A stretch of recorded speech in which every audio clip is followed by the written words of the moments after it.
સ્થાનિક સ્વરાજની ચૂંટણીઓનો માહોલ જામી રહ્યો છે ત્યારે સંદેશ ન્યૂઝની ટીમ પહોંચી કલોલ નગરપાલિકાના મતદારોનો મિજાજ જાણવા। સ્થાનિક મતદારોને કેવા પ્રશ્નો સતાવે છે અને નવા કાઉન્સિલર પાસેથી કેવી અપેક્ષા છે તે જાણીએ કલોલવાસીઓ પાસેથી। છેલ્લા 5 વર્ષમાં રાજકીય રીતે ભારે ઉતાર ચઢાવ જોનાર કલોલ નગરપાલિકાની વાત કરીએ તો અહીં કુલ 11 વોર્ડ છે, જેની 44 સીટ માટે ચૂંટણી યોજાવાની છે। 2015માં યોજાયેલી ચૂંટણીમાં ભાજપને 24 સીટ સાથે બહુમતી મળી હતી, જ્યારે કોંગ્રેસને 20 બેઠક મળી હતી। કલોલ નગરપાલિકાના કુલ મતદારની સંખ્યા 96,860 છે, જેમાં પુરુષ મતદારની સંખ્યા 50,006 અને મહિલા મતદારોની સંખ્યા 46,853 અને અન્ય મતદારની સંખ્યા 1 છે। કલોલ નગરપાલિકાના પ્રારંભિક 2.5 વર્ષના ભાજપના શાસનકાળમાં જ ભાજપના 5 કાઉન્સિલર બળવો કરીને કોંગ્રેસમાં જોડાયા હતા।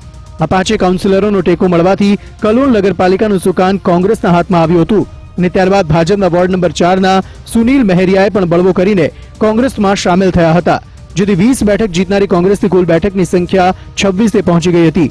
જોકે કોંગ્રેસને કલોલ નગરપાલિકા પર એક જ વર્ષ શાસન કરવા મળ્યું, કારણ કે ભાજપમાંથી બળવો કરીને જે 6 કાઉન્સિલર કોંગ્રેસમાં જોડાયા હતા તેમણે કોંગ્રેસમાં બળવો કરી ફરી ભાજપનું કેસરીઓ ધારણ કર્યો હતો। આમ કોંગ્રેસના હાથમાં આવેલી સત્તા ભાજપે છીનવી લીધી હતી।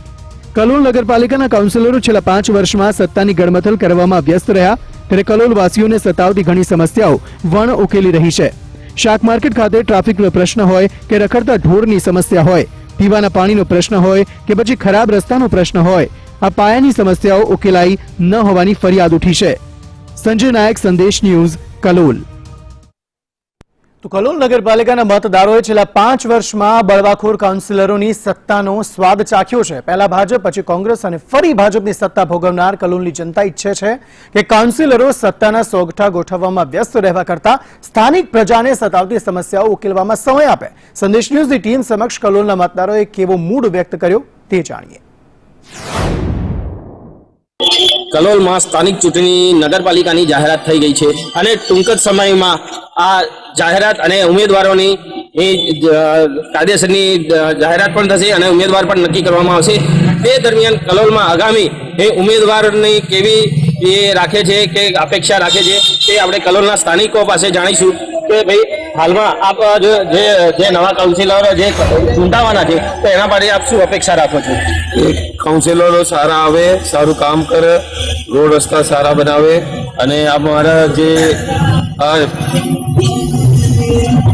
સમસ્યાઓ દૂર કરે અને જે માર્કેટનો પ્રોબ્લેમ છે એ દૂર કરે। સવારે 5 થી સવારે 9 વાગ્યાથી બહુ ટ્રાફિક જામ થઈ જાય છે, તે દૂર કરે। નવીન શાક માર્કેટ છે તેની લોકોને સમસ્યા છે, શું કહેશો આપ? એના માટે સાહેબ બહુ સવારે 5 થી 9 વાગ્યા સુધી બહુ ટ્રાફિક હોય છે, બરાબર। અને સ્કૂલોમાં આવતી જે દીકરીઓ ભાઈ બહેનો જે બધાને બહુ પુષ્કળ તકલીફ, પછી પ્લસ બીજું જે રિક્ષા ઊભી રહે છે એ અમને ખાસ બહુ નડતરૂપ થાય છે, એટલે એ અમને પ્રશ્ન પૂરો સોલ્વ કરી આપો તો અમે ખુશ છીએ અને પક્ષ ગમે તે આવો આપણે એનાથી કોઈ નથી, બરાબર। એટલો પ્રશ્ન સોલ્વ કરી આવે અમને તો અમને આનંદ થાય। સ્થાનિક રહીશોના કહેવા મતલબ મુજબ એમ છે કે પક્ષ કોઈ પણ હોય પણ ઉમેદવાર અમારે એવો જોઈએ છે કે પોતાની વિસ્તારની સમસ્યાઓને વાચા આપે અને તેમની સમસ્યાઓનું નિવારણ લાવે, તે માંગી રહ્યા છે।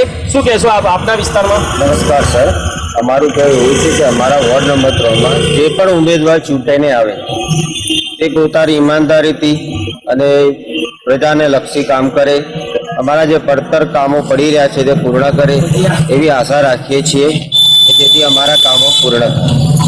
હાલમાં જે પડતર પ્રશ્નોની વાત થઈ રહી છે તે કલોલ કલ્યાણપુરા વિસ્તારમાં તો કંઈક પ્રશ્નો જે પડતર છે તો તેને લઈને આપણે પૂછીશું આપના વિસ્તારમાં કયા પ્રશ્નો જે પડતર રૂપ છે કે હાલમાં જે પ્રશ્નો જે કામો થયા નથી અને શું ઈચ્છા રાખો છો? રોડ, રસ્તા, ગટર, પાણી વ્યવસ્થા, પાણી લાઈન, આ બધા કામોમાં જે અધૂરા કામો છે એને જે પ્રતિનિધિ જે ચૂંટાઈને આવે તેના જોડે અમે એવી આશા રાખીએ કે બધા કામો દૂર કરે અમારા સારી રીતે। તો સ્થાનિકોના જણાવ્યા મુજબ કે કલોલમાં વિસ્તારમાં સમગ્ર રીતે એકંદરે રોડ રસ્તા અને ગટર લાઈનની સમસ્યાઓનું નિવારણ લાવે તેવા ઉમેદવારની અપેક્ષા રાખી રહ્યા છે। તાપી જિલ્લાની ઉચ્છલ તાલુકા પંચાયત પર છેલ્લા 5 વર્ષથી કોંગ્રેસનું શાસન રહ્યું હતું, ત્યારે સંદેશ ન્યૂઝની ટીમે આ 5 વર્ષના લેખાજોખા કરવા ઉચ્છલ તાલુકા પંચાયતના શાસકો તેમજ વિપક્ષની મુલાકાત લીધી અને સ્થાનિકોના પ્રશ્નોને સમજવાનો પ્રયાસ કર્યો. તાપી જિલ્લાનો ઉચ્છલ તાલુકો મહારાષ્ટ્રની સરહદે આવેલો છે. ઉચ્છલના લોકો મુખ્યત્વે ખેતી અને મજૂરી કામ કરે છે. ઉચ્છલ તાલુકા પંચાયત 16 બેઠકમાં વહેંચાયેલી છે.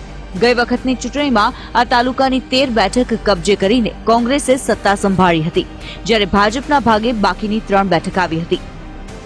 67 ગામડાને સમાવતા આ તાલુકાના કુલ 74,075 મતદારોએ ચૂંટણી પંચમાં નામ નોંધાવ્યા છે, જેમાં પુરુષ મતદારની સંખ્યા 36,118, જ્યારે મહિલા મતદારની સંખ્યા 37,957 છે.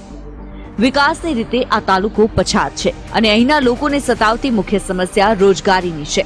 ઉચ્છલ તાલુકાના ઘણા ગામડા ગટરની વ્યવસ્થાના અભાવે ગંદકીમાં ગરકાવ છે. ગંદકીથી ગામવાસીઓનું આરોગ્ય પણ જોખમમાં મુકાયું છે. રોડ રસ્તા પણ ખરાબ હાલતમાં છે. પીવાનું પાણી મેળવવા માટે મહિલાઓએ રોજે રોજ ભટકવું પડે છે. ઉકાઈ ડેમના વિસ્થાપિતોને આજ સુધી પૂરતી સહાય મળી નથી. સરકારી યોજનાઓનો લાભ પણ અહીં પહોંચ્યો નથી. ત્યારે આગામી ચૂંટણીમાં અહીં ફરી કોંગ્રેસને શાસન મળે છે કે ભાજપને તે જોવું રહ્યું. અનુપ ભટ્ટ, સંદેશ ન્યૂઝ, તાપી.